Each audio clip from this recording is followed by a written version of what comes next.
believe is the best slot corner in football.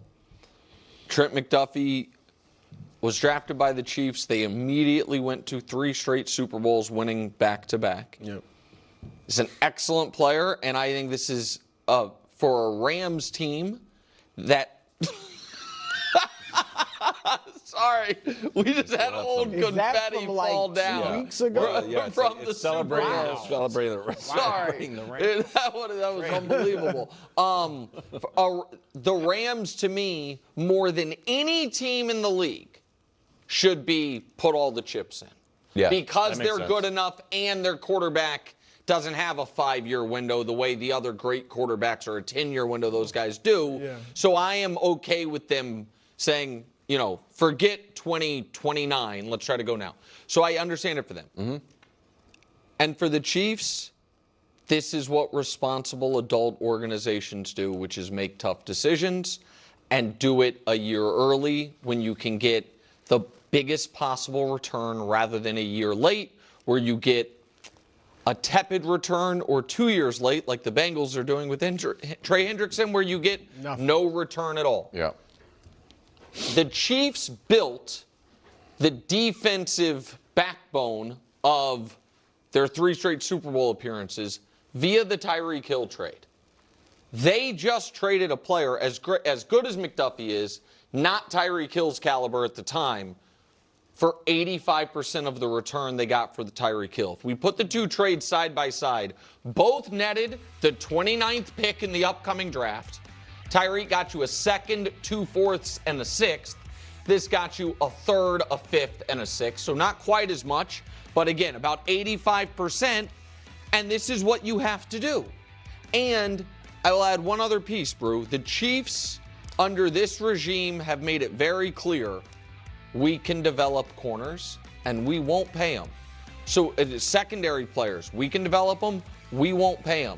They drafted Marcus Peters, they traded him to the Rams. They drafted Charvarius Ward, they let him walk for a huge deal with the Niners. They signed Honey Badger, they let him walk. They drafted L'Jarius Sneed, they traded him to the Titans. They drafted Trent McDuffie, they traded him to the Rams. Not on there, they drafted Jalen Watson in the 7th round, turned him into a really good corner. He's about to get probably $15 million a year in free agency. That's the spot they think they can develop in-house. Sure. So yes, they are. Whoever they draft and whichever players they draft will not be day one as good as Trent McDuffie. But this is what you have to do, in my opinion, to have a 15-year contention window. Yeah, look, both teams were true to themselves. All right, the Rams, of course, Les Snead, what do you say, F them picks, yes. Right? That's him. And that's what they've been doing, getting rid of picks, but getting players that can help you right now. I agree. I was looking at you funny when you said they should be more all-in than any other team because I'm thinking Baltimore, Buffalo. But you're right. Lamar, Josh Allen have a longer runway than Stafford. So, yeah, I think for the Rams it's great. You know McDuffie's going to be great. We've talked about how second half of their season, the defense wasn't quite up to snuff. And McDuffie, the quarterback's one of their big needs. And he is one of the best in the league. Mm-hmm. So I thought it was great for them. They still have the Falcons' first round pick, number 13, I think it is. So they're in good shape with that, too. And for the Chiefs, you showed a lot of what I was going to say. Like, this is what they do. Tyreek, they let go. And he ended up having his best year in Miami, but he still was awesome. And they let him go, and it didn't hurt him. L'Jarius Sneed, and now Trent McDuffie. So, and they have drafted well. Obviously, they drafted most of these guys.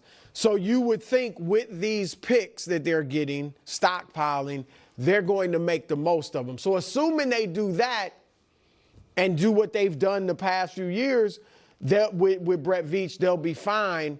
But it is contingent on them making the most out of these picks. Yeah, it's interesting. This conversation wasn't as painful as I thought it was going to be, because there's so much extra fluff out there with the Kansas City Chiefs takes, especially with Nick Ray. And I just want to have like a real conversation about this move from the Chiefs' perspective. So let's jump into that right off the bat. Comparing it to Tyreek Hill doesn't really matter in this moment of time, because this team, the philosophy, how they've won has changed.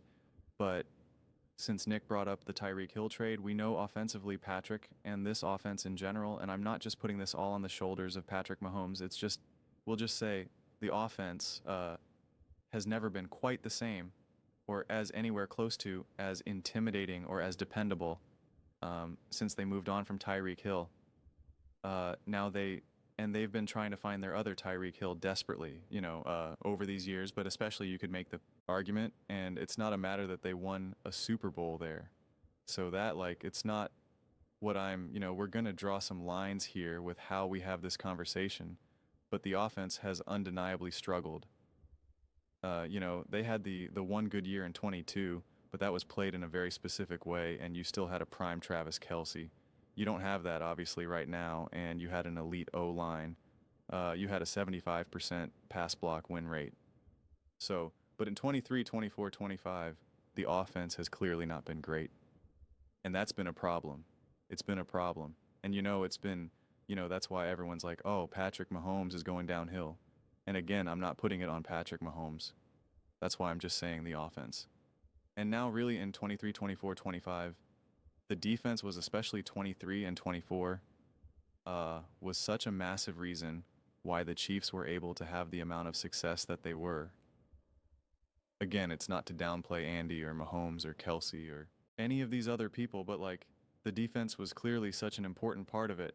Nick read himself, and he's gotten away from these takes, but that was his whole argument in 2023. He was like, yeah, I know this offense isn't that good, but this defense is so amazing.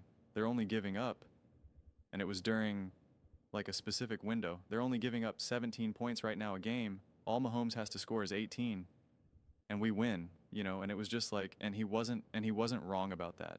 I mean, and it's literally how you won the AFC Championship game. You held the Baltimore Ravens to 10 points. You held the 49ers, who also had one of the best offenses in the NFL, to what I think it was 19 points in regulation, right? And then I think just the field goal in overtime. And so that's really fascinating. And really the Chiefs were part of this process of showing you, hey, everyone is all in on offense, right? Now, it was offense, right? Receivers were going through the roof. It was just oh my gosh, we just want to throw.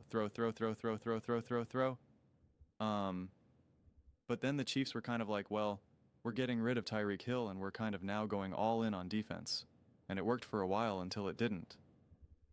But they've kind of really showed everyone, hey, defense still wins championships, man.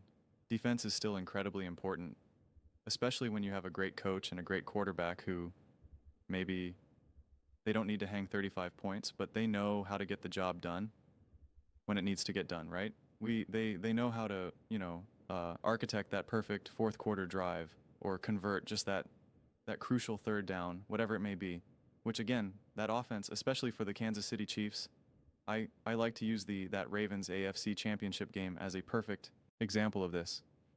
The defense was great and the offense was really not that special, but there was a couple plays that you were just well, that was perfect, right? That was executed as perfectly as you could ever ask for, and that led you to win. That also now led you to win that game. Whereas if you had that great defense but didn't have that execution, you don't get that job done. But you can make the argument that if you had a better offense that you wouldn't have, the margin of error would have maybe been a little bit wider. Again, it's all kind of just interesting philosophical debates at this point. But what I find interesting is that now over these last couple of years, we've seen how far defenses take you, whether it be the Texans, whether it be the Patriots, the Chargers, the Chiefs, the Eagles, right? And it's the Seahawks. You see, wow, when you have an elite defense, when you truly have an elite defense, it's a bit of a superpower, right? The Texans defense, that was a superpower. The Seahawks defense, superpower. The Eagles, especially in 2024, as the Chiefs know, that was a superpower, right? Superpower. And it's interesting to me. And the Eagles were on the front lines of being hey, run the ball, throw less, run the ball. And lo and behold, that's what lots of teams are looking to do now. It's they want to run the ball. They want to have great defense. And they want to actually have their quarterback be a little bit more conservative not everybody was following the path of Matthew Stafford and Sean McVay. And so it really is interesting to me. And the way how the Chiefs were, especially winning a lot over these last few years, were a lot of these short passes, certainly not deep ball, not running the ball because they do a lot. So many of these screen passes and behind the line of scrimmage, but a lot of these short passes, great defense, and just relying on Mahomes, doing some magic every once in a while, but also just being a great decision maker, as well as Andy Reid being the great play caller and game planner that he is. And now, are they now going to flip that switch? Are they now going to go back and go all in on offense? When I made this video earlier in the morning, when it was when the trade first happened, and I'm looking at it through the Rams lens first, because they have like the most immediate impact. And I was reading some of the comments. I was talking to JCT Slice, and he was like, "Oh, I don't like this. They're really, this is a big loss for them, et cetera, et cetera, et cetera," and all of that. And I just, I was just thinking about, I'm like, well, do you think now they're going to go all in on offense? Is that what they do in this moment of time? And it is interesting because the most resilient version of Patrick Mahomes, we've probably seen the best version of him already. And I think that's the case with Lamar. I think that's the case with Josh. I just think that you're going to be at your most resilient when you are in your absolute physical, in terms of like your body feels good, your back, your knees are all like, we saw that Patrick Mahomes was getting run down and he literally got injured.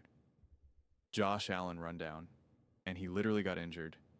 Lamar Jackson run down and literally got. I mean, think about it. When we actually think about it, when we just take a second to think, Lamar Jackson got injured, Josh Allen got injured, Patrick Mahomes got injured, Joe Burrow got injured. 3 of those 4 quarterbacks need surgery. They all got surgery. Josh Allen got surgery. Patrick Mahomes obviously got surgery, and Joe Burrow got surgery. Lamar Jackson didn't, but he was in and out of the lineup, multiple. He got multiple injuries. And it's just like, gone are the days that you just can't not surround these guys with talent. And listen, they always needed talent around them. They always needed a Tyreek Hill, a prime Travis Kelce, a Stephon Diggs. Like you need something. You need bodies around you to do damage. But if you're good enough in other areas, those quarterbacks are clearly great enough and special enough. And especially when you combine them with a great play caller and a great coach, you'll be able to navigate that and still come away with a lot of wins. And I just think that for the most part, outside of a few isolated moments, a few isolated games and whatnot, because of course Pat Mahomes can still put a team on his back, Josh Allen, etc. But in terms of just moving forward for the length of a whole season, game in and game out, I just gone are those days. And so are you just kind of like, hey, you know what? Do we go back and go all in on making sure that Patrick Mahomes has everything he needs, and we sacrifice the defense a little bit, right? We sacrifice what we can do. And this is what I thought. I thought Nick was about to take my take, and I was like, oh, come on, man, don't do that. Where he was just like, they built this defense on this trade from the Tyreek Hill trade. And I thought he was now going to come out and say, are they now going to rebuild this offense on this defensive trade? But he didn't say that. So it's my take. My take and only my take. I'm the only one that's sharing this. No one else is, because I'm amazing. Sarcasm. But so yeah, that's I wonder if there's this going back to now, going all in and being like, we are going to do everything we can to make sure that this offense is at its absolute high power, because that is truly our secret weapon. That is leaning in Andy Reid and Patrick Mahomes. Yes, Spags is great, etc., etc. Yeah, again, just Andy and Mahomes alone are great enough to overcome any of the issues that their offenses can have. But it's time to give them the most power, the most to work with, because that is when we can truly just blow everyone away. And I don't even mean blow everyone away in terms of score, but just in terms of like what we're capable of doing. But it'll be interesting. I'm fascinated to see the pendulum is constantly swinging. Offense, defense, offense, defense. Pass as much as you can. No, run as much as you can. right? It's all about the O-line. No, it's all about the D-line, right? It's all about field goals. No, it's all about going for it on 4th down. I mean, think about how people are kicking these 70-yard field goals now. Like everything is just constantly swinging and swaying, man, swinging and swaying. And it's just I don't know exactly where it's all going to land, or there's always going to be a new wrinkle when everyone goes all in on. It's all about, getting to the quarterback, it's let's go all in on the D-line. That's what it is. When you can get to the quarterback, you will win these games. And then, the Andy Reids and the McVays of the world say like, well, this is actually really, we now know how to expose this mentality. We know how to expose this defense. And it's like, okay, great. And then it's like, no, it's all about corners and safeties. That's what it's all about. Take away the deep ball. Take away the deep. We'll give you all the time in the pocket in the world. We're going to get coverage sacks. And it's like, okay, well, we know how to take advantage of that. Like, it's always like a few years late. It just takes time. And that's why the pendulum is swinging. That's why originally with the Kansas City Chiefs and Mahomes and even Brady and, a couple other quarterbacks, it was like, oh my gosh. It was just like we are passing all the live long day. No one needs a running back. No one needs to worry about any of that. Defense is overrated. Offense, offense, offense, offense, offense. Then they adjusted. Then they changed. Defenses played, they took away certain throws. They approached it differently. And they were like, okay, this doesn't work anymore now. And it's like now passing has been on the decline for everyone in the NFL, right? It's literally pass attempts and total yard and passing yards has been on the decline. And now everybody was anti-defense, didn't really care about defense. There's no point in hiring a defensive coach. And Colin kept banging on the drum. You need offensive coaches. That's what it is. That's what it is. And now it's like, well, I don't know if that's the truth, of the reality as much as it is now, in 2026. So the pendulum is always, always, always swinging. So I'm really fascinated to see what does this version of the Kansas City Chiefs look like right now. And you are now having draft capital. And so when you got the guys that, are great, that don't need to be developed, they're ready-made like Trent McDuffie right now. It is interesting because you're saying like, oh, well, the Chiefs should be going, the Rams should be going all in because of their situation, which I wholeheartedly agree, but I've said this a million times and I'll continue to say this. I truly think that the true prime of Mahomes, Josh, and Lamar is so much more narrow than we think. I just think these guys, we can talk about all these other quarterbacks and how long they've been able to play. I just think Josh Allen, Lamar Jackson, and Patrick Mahomes, their bodies have taken a unique beating in a way that, Tom Brady and Peyton Manning didn't necessarily do.